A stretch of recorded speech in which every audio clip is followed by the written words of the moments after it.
Hello, good afternoon. Good afternoon. It's a rainy day, so it's a good day to stay home, watch a movie, read a book, and keep yourselves amused and happy and indoors and safe. For those of you who tune in every day at 1 o'clock, I want to thank you. We'll continue to be here every day at 1 o'clock. Part of getting through this crisis is keeping yourselves informed. As I've said from the beginning, it's about facts, not frenzy, and this is the best place to get up-to-date facts. So thank you to all of Rhode Island for all that you're doing, and thank you for tuning in here at 1 o'clock. As I do every day, I begin with the sad news. Today I'm reporting another 8 deaths in the state of Rhode Island as a result of coronavirus, bringing us to a total of 43 deaths in the state of Rhode Island. We have 277 new cases for a total of 1,727 cases, and we're up to 160 people in the hospital. Today I want to start with a note about testing, and I want to begin with an acknowledgement and thank you to all of those who have helped us to make the incredible strides that we've made in the past week on testing. It was just a week ago that I was saying I wanted to see the state at 1,000 tests per day. And at that time, that seemed like a high hurdle. I'm very, very proud and pleased to report to you that yesterday we completed over 1,800 tests.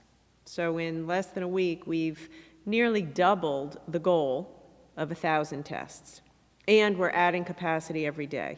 That progress is a testament to the hard work of hundreds of members of the National Guard, everybody in the Department of Health, the DOT, our fantastic partner in CVS, and to all of the Rhode Islander, the primary care physicians who are sending us tests, all the primary care physicians and hospitals who've set up respiratory clinics, URI, CCRI, and RIC, who've helped us to set up the facilities, National Grid, who's powering all of this. I mean, it's an unbelievable feat that's been accomplished. Twin River, who's helped us coordinate. The CVS site is in the Twin River parking lot, and on and on and on. It's extraordinary. At this point in Rhode Island, we are testing about twice as many people a day per capita as in Massachusetts and Connecticut, and we're ramping it up. Testing is a key component of what's going to allow us to get back to work, which is why I've been so aggressive and so focused on it. First step in getting this economy turned back on is widely available, fast, accurate, free testing. And at 1,800, 2,000 a day, we are far ahead of most states, and that means we are getting closer to getting back to some semblance of normalcy. I began today by taking a ride and checking in on the testing centers. I was up at Twin River, I was at Rhode Island College. It was an opportunity for me to see for myself how well it's going, to hear from the folks who are on the ground about what's working and what's not working, and of course to say thank you to the hard-working men and women who are out there. By the way, who are out there right now in this inclement weather, who are there all night long, Sunday night, getting it powered up. I also heard about some of the kinks. You know, I'm not gonna pretend we don't have kinks. I am certainly not gonna pretend that it's perfect. You might have to wait in line. You might not get a test today. You might have to wait a day or two. By no means am I saying it's perfect. What I am saying is we've made enormous progress in a few days. Every day we get a little bit better. We learn, we improve. We'll be better tomorrow than we are today. And I know I'm so grateful for all of the people who made this possible, and deeply grateful to CVS, who's running a top-notch operation and got Rhode Island up and running, the first state in the country. I will say, I mentioned the weather. Due to the inclement weather and the fact that there's going to be lightning today and there's a lot of metal in these tents, the sites are going to be closing down this afternoon on account of weather, and you will all be notified on a one-to-one basis of exactly when they're shutting off and exactly when they'll be coming back on. One quick note to the primary care physicians. they're seeing at the RIC, CCRI, and URI sites a huge rush in the morning and a bit of a lull between, say, 10 and 1. So if you could just remind patients that they can go throughout the day, 10 o'clock, 11 o'clock, 12 o'clock, 1 o'clock, it would help us to smooth out the demand, and people would have to wait less in line. As a reminder, if you want to go to the CVS site, you have to go to cvs.com. Do not go into the pharmacy. Just go to cvs.com and sign up for an appointment. That is the rapid test. You'll have your results within minutes. You pull up, you get tested in your car, you pull over and you wait for minutes, and then you're notified of your result. We're asking, that's for people who are adults, very sick, healthcare workers, first responders, people who have to go to work, people who really need rapid results of their test. If you are a child, or if you are younger and you're basically healthy, if you have the ability to stay at home, we're asking you to please, instead of going to CVS, call your physician, call an urgent care center, call your pediatrician, get an appointment, and then go ahead and get tested at CCRI, RIC, or URI. Some people are saying they still can't get a test. This is a very important thing to mention. We are only testing people with symptoms. We are not giving tests at this point to people who are asymptomatic. So, and there's a few reasons for that, and Dr. Nicole Alexander-Scott will talk about it. The tests are much more accurate on people who are symptomatic. Secondly, we still don't have, we're doing better with supplies, but we don't have enough supplies, tests, machines, and reagents in order to be able to constantly be testing everybody, even if you're asymptomatic. So just as a reminder, if you feel sick, if you have symptoms of coronavirus, cvs.com or call your doctor, and you will be able to get a test. I want to talk for a minute about quarantine and isolation. We now have, many people in quarantine and in isolation. And I'll pause here and say, we've been at this for more than 5 weeks. For 5 weeks, our lives have been turned upside down. We are educating our children in our homes. We might be out of work. It's very difficult. We're frustrated. Every day there's ups and downs. It's easy to get angry and frustrated. I realize nothing's going as well as we would like it to be. I fully acknowledge that, and I've been asking you to stay cooped up in your house for 5 weeks. And a day like today, it's hard to even go for a walk. And so I don't pretend that that's easy, and I hate having to ask you to do this. I'm doing it because it's to keep you safe and to help us get ready so we can all go back to work soon. Having said all of that, as we move forward, the quarantining and isolation rules are going to be more important than ever. And even though we're sick of this and we're sick of being stuck in our homes, if you are ordered into quarantine, you must obey the quarantine. And we are going to start to get more serious about enforcing the quarantine because it's necessary to protect everybody. As our testing ramps, obviously the number of people who are positive or been in contact with someone who's positive is also going to ramp, and that means the number of people in quarantine is going to start to shoot up and in isolation. And in some ways that's a good thing. It's a good thing in that we're getting more accurate information and we know how to deal with it. It also means this is about to get harder, not easier, and I'm not going to lie about that. More of us are going to be stuck inside for 14 days. And we are going to start enforcing it even more so because it's the only way we're going to get to the other side of this crisis. So earlier today, a few minutes ago, I signed an executive order that makes our rules clearer and that enables the Rhode Island Department of Health to impose to have more tools in their toolbox in enforcing the quarantine. They are as follows.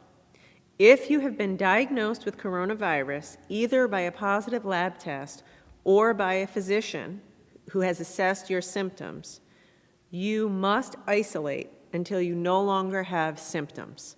And I'll turn it over to the doctor in a minute to describe exactly what that means. But I will tell you this. What does quarantine mean? It means you cannot leave your house. If you are ordered into quarantine, you cannot leave your house. And it also means if you're sick, you have to isolate within your house. Keep yourselves away from the other people in your house. This is not easy. I hear you now saying, seriously, Governor, how am I going to do that? I have 4 kids and a small house and 1 bathroom. So I'm just asking you to do your best. Do your very best, please, because it'll keep your kids safer, your family safer, and it'll just help everybody to get ourselves back on track. If you don't have coronavirus symptoms, but the Rhode Island Department of Health determines you have been in close contact with someone who's been diagnosed with coronavirus, you also must quarantine for 14 days. And if you are traveling to Rhode Island from anywhere, from any other state, by any means of transportation, and you come here to stay for a length of time, not driving through, but to stay here for non-work purposes, you are also ordered into quarantine for 14 days. And I want to clarify, this isn't just if you fly into Rhode Island. If you get here, however you get here, drive, train, bus, if you're coming here and plan to stay, you're ordered into quarantine for 14 days.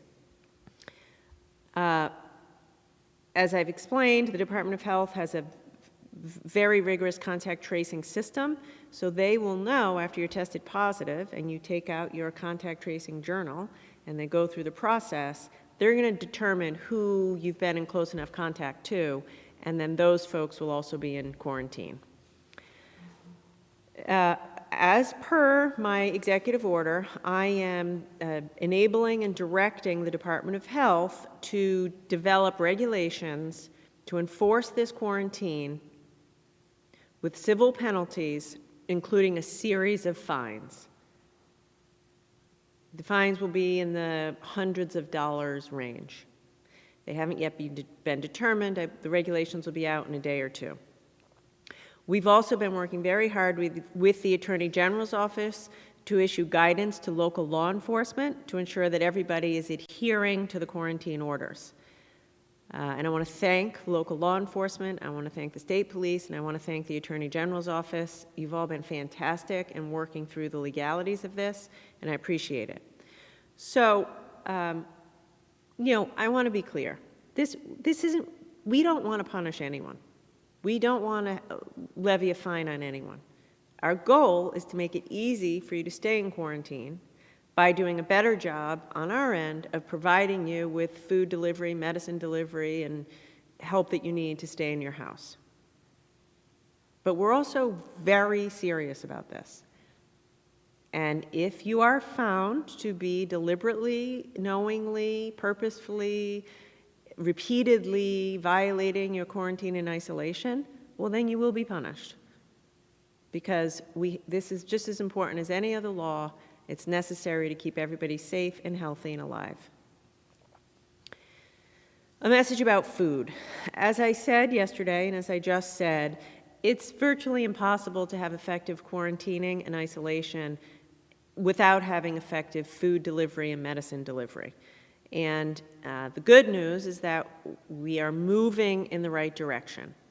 The bad news is we are not yet where we need to be. I will say this is a national problem.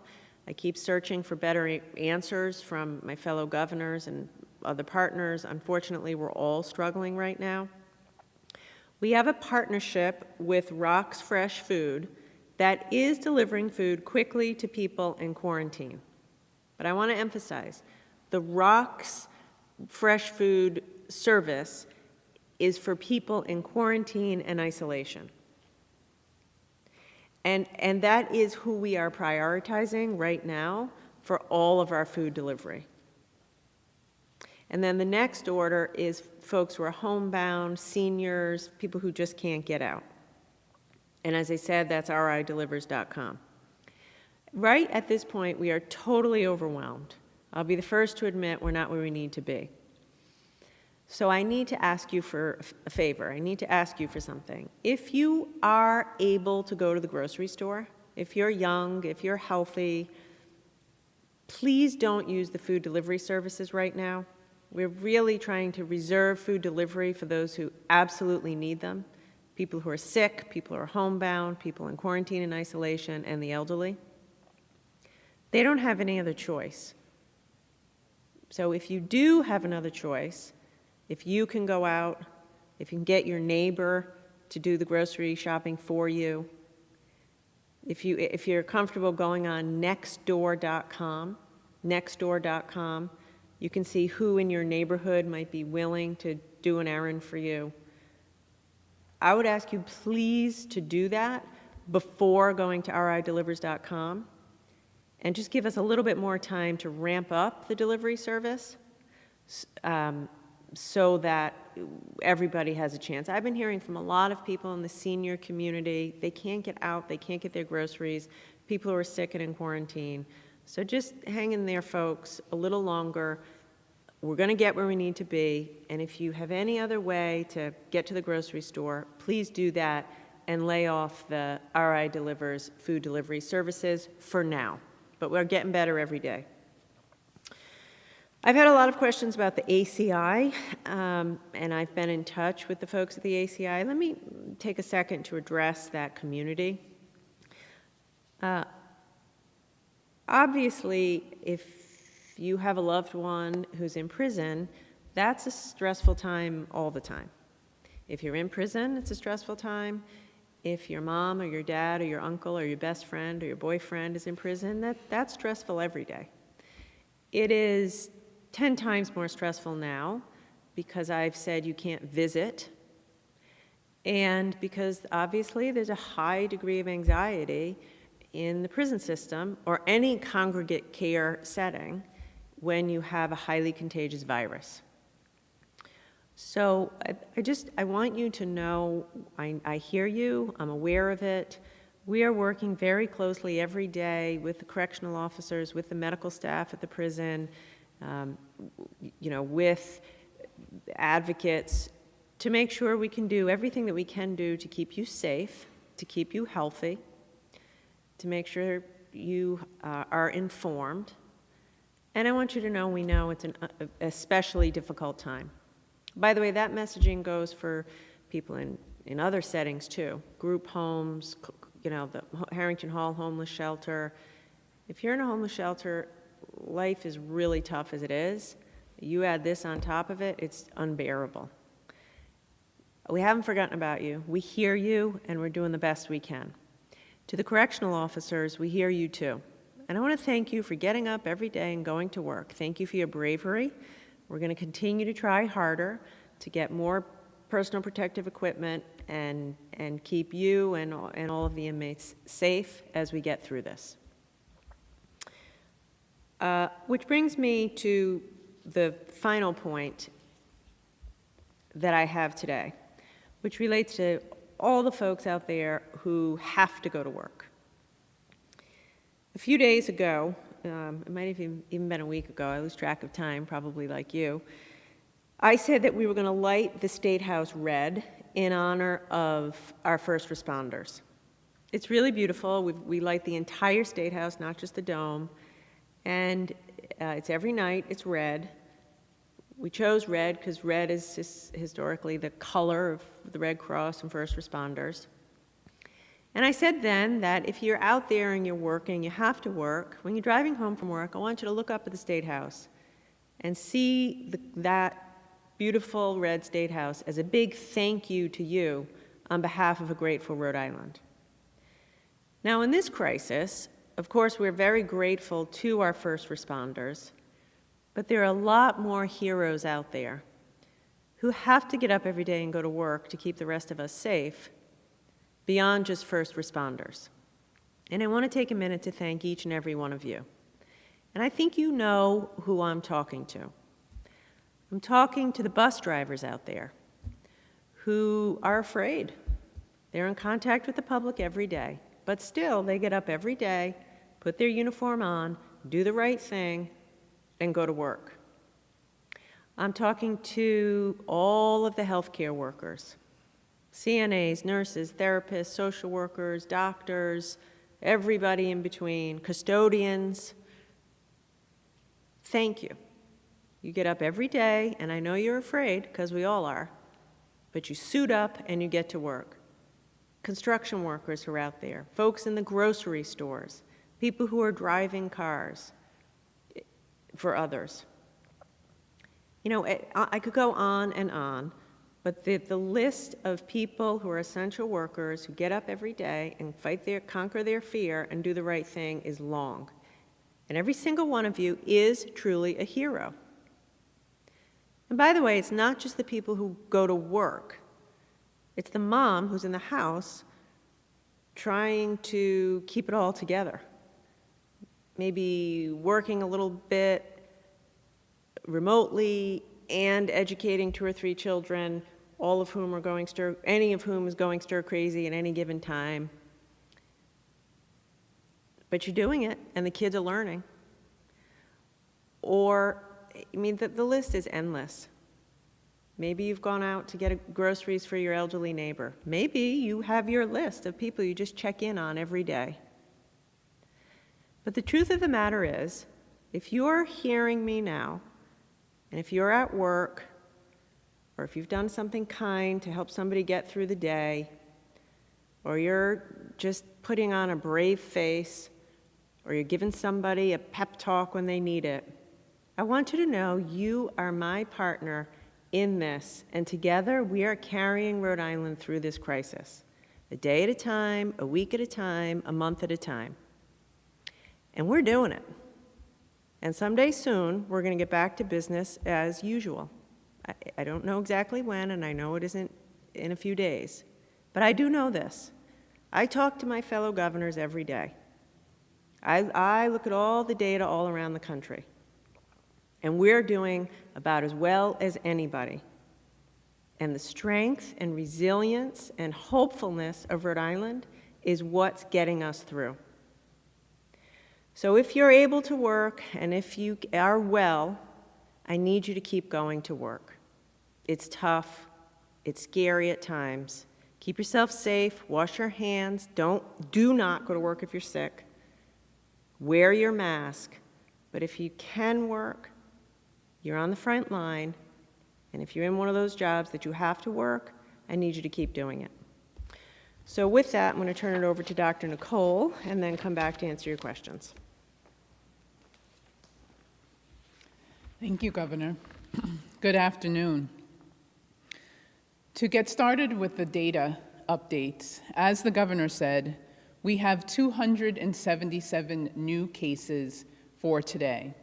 That's a reflection of the expanded testing that we've been able to do.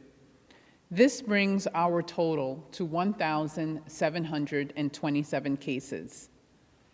And as the Governor also shared, we sadly have 8 additional fatalities to report today. We now have 43 COVID-associated fatalities total. The age range for these 8 people was wide. There was one person in their 20s with underlying illnesses, one in their 40s, one in their 50s, one in their 60s, one in their 70s, one in their 90s, and there was one person in each of those categories, as I've shared, with 2 people in their 80s. In addition to sharing that data update, I want to make a few other notes. The Governor talked about isolation. We oftentimes are referring to isolation and quarantining. As I continue to talk about isolation, isolation refers to staying at home when you have symptoms. Quarantining is when you're staying at home and you don't have symptoms, but you are staying at home to monitor yourself for symptoms. Both processes require staying at home. With isolation, it's important to be able to isolate yourself even within your home to the best extent possible, as the governor mentioned. So how long do you stay in isolation when you are home with symptoms because you're not feeling well? If you go into isolation because you are feeling sick, you should stay at home and in isolation for a minimum of 7 days. In order to be able to say that you have been cleared of your infection, whether COVID-19 or otherwise at this point, on top of staying at home for a minimum of 7 days since the time your symptoms started, you also need to be fever-free, have no fever for 72 hours. That's at least 3 full days without the use of any fever-reducing medication. And all of your symptoms need to have resolved completely. If that happens, all of those things happen within that 7 days, then that's the minimum 7 days time frame. If it takes longer, then you need to continue to stay at home until you've had at least 3 days with no fever, without taking any medications to prevent fever, and you need to have your symptoms have resolved during that time frame as well. We know that isolation and quarantining, staying at home, not leaving for any reason, having someone else go to get groceries for you if you need to, or other essentials, you should not be leaving. We know that that's not easy. As the governor has shared, we are working very hard to get help to people if they need it. We particularly know about our seniors, or those who are homebound, or those with differing abilities. We talked last week about Rhode Island Delivers. Please make use of their website. Rhode Island Delivers is how you can get connected to groceries, home supplies, restaurants, mutual aid groups, and many other resources, and you can access it at www.ridelivers.com. I'll again reiterate what the governor said, really only reserve it for if you need to, so that the people who truly have no other option, there isn't someone else who can go obtain groceries for them, or they are completely on their own, there aren't any family members in the area, we want to make sure that those people really receive the help they need. And if that help is needed, it can be obtained through RI Delivers, and you can call 211. We know also that people need support from their employers if they are in isolation or quarantine. I want to thank the employers, the business groups who are out there. I'm honored when I'm able to join in on the regular conference calls with business owners. We appreciate your willingness to be patient and to be flexible. If one of your employees is on quarantine or isolation, they cannot be at work. Separately, I want to also talk about the testing that the governor referenced. Testing continues to be available in an expanded way if you have symptoms.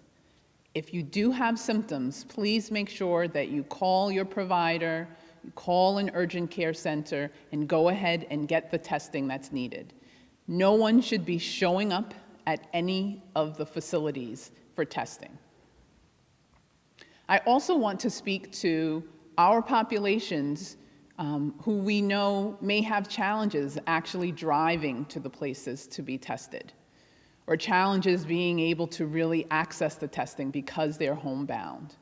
Know that you are a priority. We have a team of people working on how to better address that. I want to credit the governor. She's been on the phone with federal leaders on a daily basis, looking to get access to additional point-of-care tests so that we can make it available, particularly for the vulnerable populations that we have prioritized that need it. People who may not have mobile transportation, people who may be homebound or may need some other services or challenges or live in a congregate settings. We have that prioritized to be able to address, and we are going to continue to do that. I also want to make a clarification on the cloth face coverings that we have been talking about for members of the public. We've received appropriate and helpful questions about children and cloth face coverings. Cloth face coverings should not be worn by children who are younger than 2 years old. They should be worn by everyone else when in public. They are especially important for members of our critical infrastructure workforce, such as law enforcement, firefighters, people who work in the food industry, people in critical manufacturing fields, and healthcare workers. As a reminder, healthcare workers in hospitals and nursing homes should be wearing medical masks while at work, not cloth face coverings while at work. Cloth face coverings are particularly important for people when they are in places where at times it can be hard to stay 6 feet away from other people. One example is the grocery store where you have to pay a cashier. Another example is when you're getting handed takeout food or something else you are picking up. I want to express the importance of still looking to be creative during some of those times. There are ways that someone can drop something off if it's food or something that needs to be delivered while the door is still closed, and then have the agreement that after that person steps away, you can open the door and pick it up. There are ways to be creative, but particularly where there are moments when that is challenging, that is why it is helpful to always have the cloth face coverings in place. Lastly, the governor spoke about the Adult Corrections Institute, the ACI. I really want to publicly recognize and thank the ACI leadership, Director Trish Coyne-Faig, as well as Dr. Jennifer Clark, who is the medical director there and a beloved colleague as well. Dr. Clark and her team at the ACI have been doing tremendous work to help keep people who are incarcerated there healthy and safe, as well as the same for the correctional officers and other critical staff who we appreciate and are working there as well. Dr. Clark is almost daily in contact with our clinical team at the Rhode Island Department of Health, and we are enormously appreciative of her efforts, Director Coyne-Faig, and the entire staff who are dedicated to doing the work that they're doing at the ACI and across the Department of Corrections. With that, I want to turn it back over to the governor to get us started with questions. Thank you. We're going to begin with Steve Alquist of As Uprise usual. RI. He's actually relaying a question from Giovanna Rodriguez, a survivor and advocate. I heard that domestic violence is up 30% during last night's newscast. How important is it to get resources out to victims and let them know they're not alone? Yeah. So thank you, Giovanna. It's vitally important. It's life-saving. I found out about this a few days ago when I was checking in with Colonel Manny of the state police, and it's true, I think, across the state that the number of calls to 911 on account of domestic violence has gone up quite a bit in the past few weeks. Not entirely surprising. Many, many people are out of work. We're all stuck in our homes, and it's frustrating. Having said that, it's not acceptable, and we are putting together a comprehensive plan to address it. And that is comprehensive, looking for ways to provide more shelter, looking for ways to provide more a hotline and access and resources and information and outreach, certainly talking about it so people know they are not alone, and encouraging people to reach out for help if they need it, and also looking for additional ways that we can work with public safety to address it. It's a problem, it's a priority, and we're on it. And I would welcome your, as an advocate and as an expert, reach out to my office, because we need your help, we want your ideas, and this is an everybody kind of a thing. We all have to respond. Next question is from Alan Gabberty. The Elections Commission stated the discovery of 3 tubs of absentee ballots. A 2005 commission found these ballots are the largest source of likely voter fraud. To protect election integrity and voter confidence, will you work to reverse mail ballot legislation or require physical notarization? No, I am not familiar with that, so I'm not going to talk about the hypothetical. Let me tell you what I think about this. I am a proponent of moving towards more voting from home, and certainly in this election, it's something that we absolutely need to do, and the Secretary of State, Nellie Gorbea, is taking point on that. I think we need to have safe elections, obviously, and any fraud at all cannot be tolerated, but we also need to be in the business of removing barriers to vote, not making it easier for people to vote, including enabling people to vote from home. Next question is from Brian Crandall of NBC 10. I'm not sure who would like to handle this. How far along are plans to completely isolate nursing home residents who are COVID positive and cluster them together? Are all aspects of care in nursing homes now separated between COVID positive and negative residents?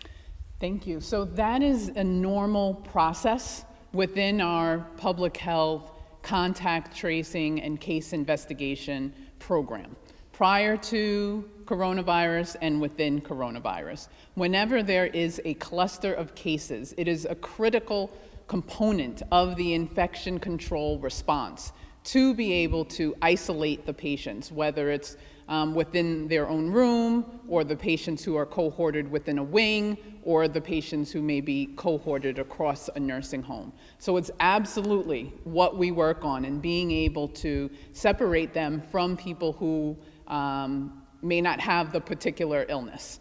It's also critical to apply the infection control requirements that are needed for personal protective equipment, which is why it is critical to make sure that we are cohorting, bringing together the clusters of cases that occur. The care they receive is equivalent. It's also just making sure that the healthcare workers have the personal protective equipment that they need in place.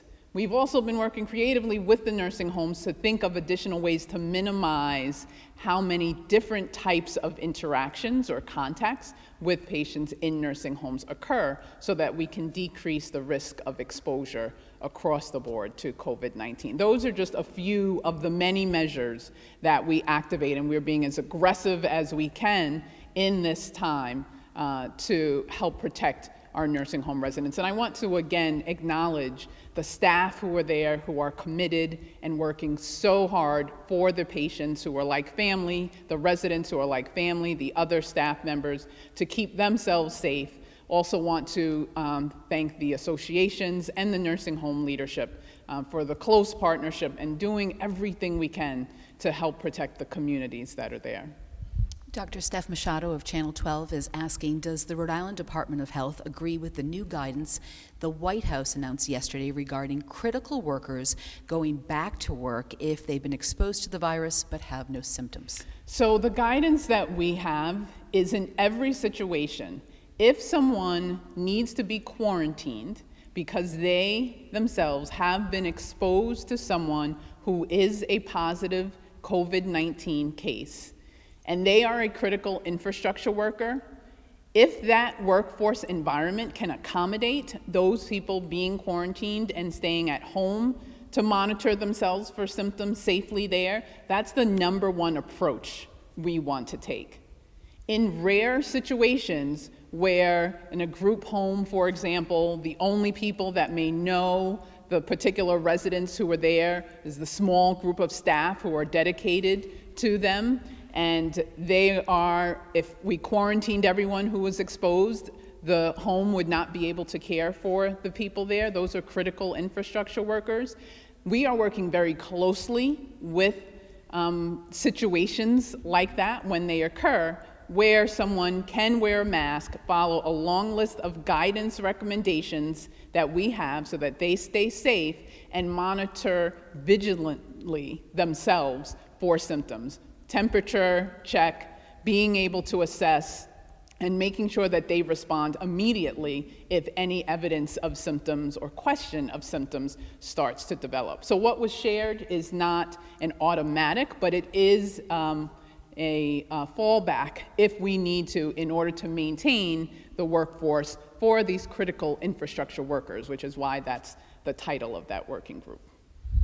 Eli Sherman is questioning how many people are currently in quarantine and isolation, and is the state trying to get to a place where it can retest everyone who previously tested positive to try and loosen quarantine and isolation mandates?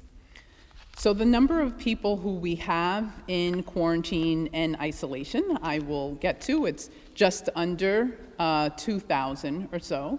And in terms of loosening quarantine and isolation mandates, that is, quarantine and isolation is really the most aggressive and evidence-based approach we have to be able to be pinpointed, as the governor has described, in really preventing this virus from spreading from one person to the next person. So the opportunity to retest people is something that we certainly have as an option, but we really want to minimize loosening the core public health approach that works best to stop the transmission of this virus. We know that when people come together and they have symptoms, that is how the virus spreads.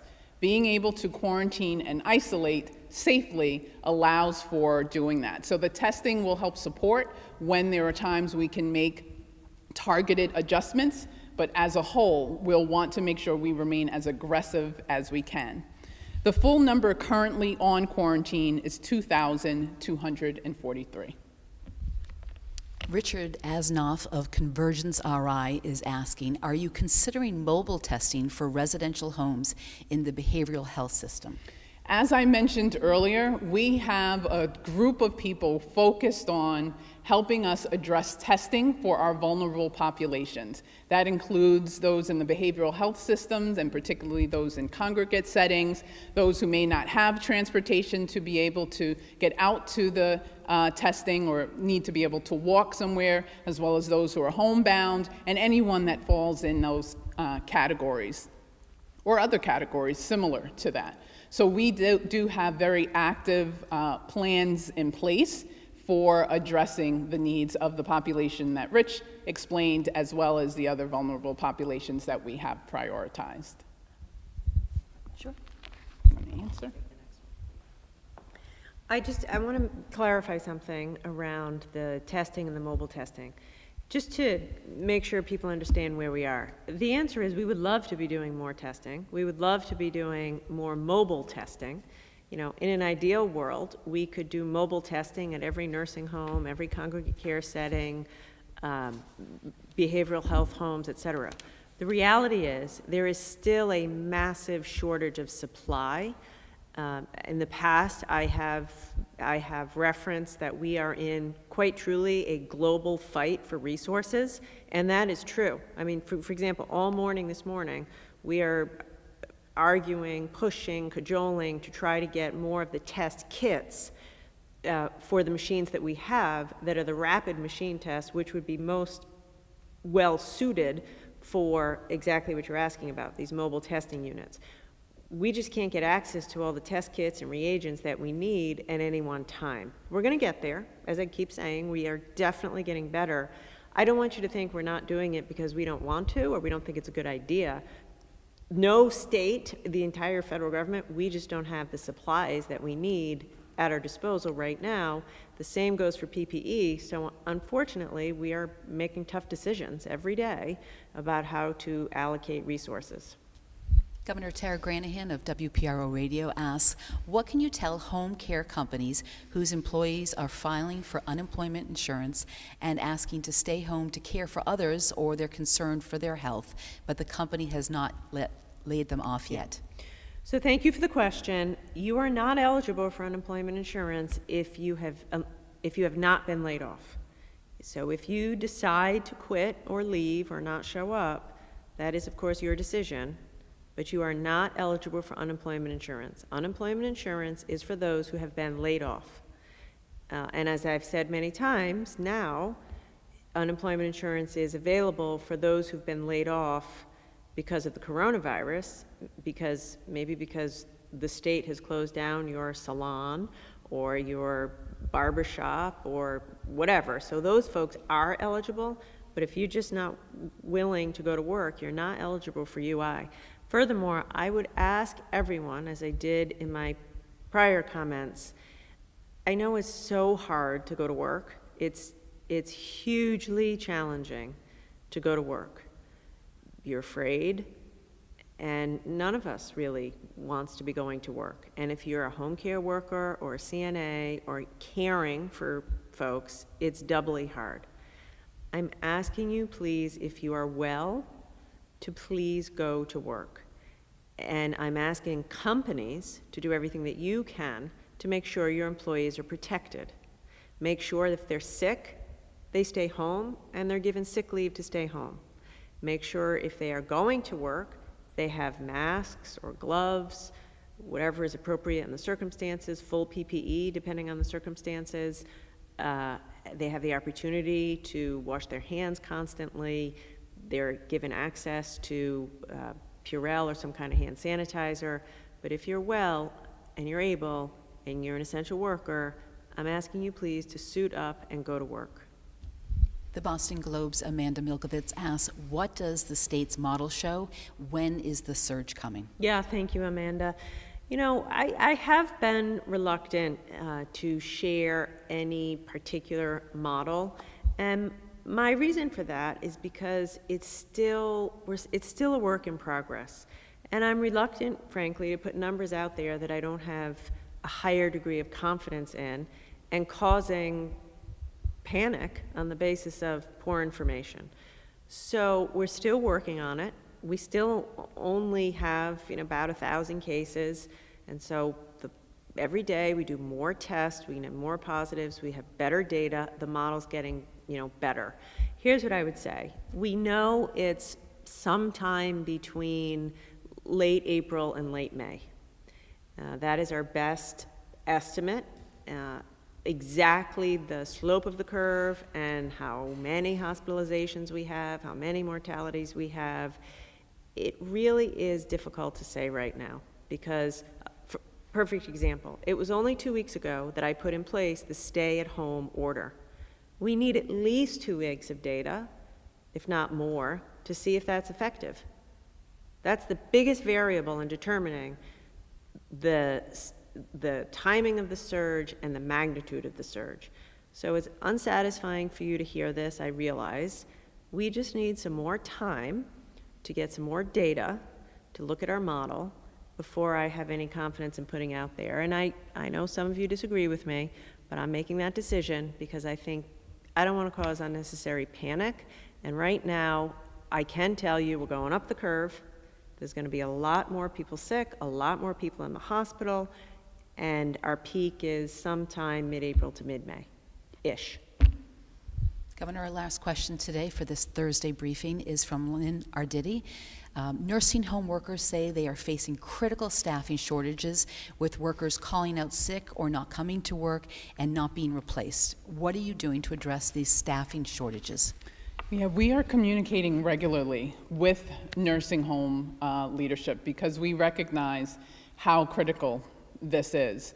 Some of the approaches of many that we are working on includes partnering with Rhode Island Response and the volunteers who are available. It includes accelerating the process for nursing students who are ready to get into the work field so that they can join in. We're working through the process to have that be expedited and have already begun reaching out to folks and getting them connected with the nursing home leadership.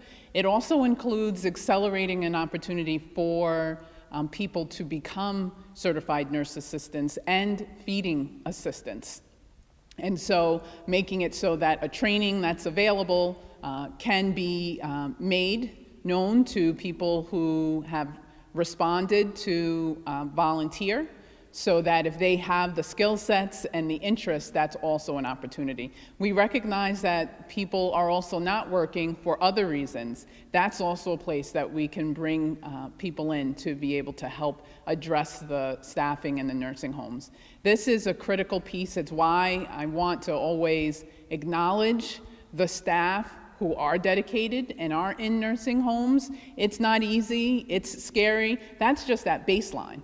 But the commitment that is there for the staff who are there, we hear you, we appreciate you, and we're working to get more support to help, because we know and understand what's going on. Thank you, Doctor.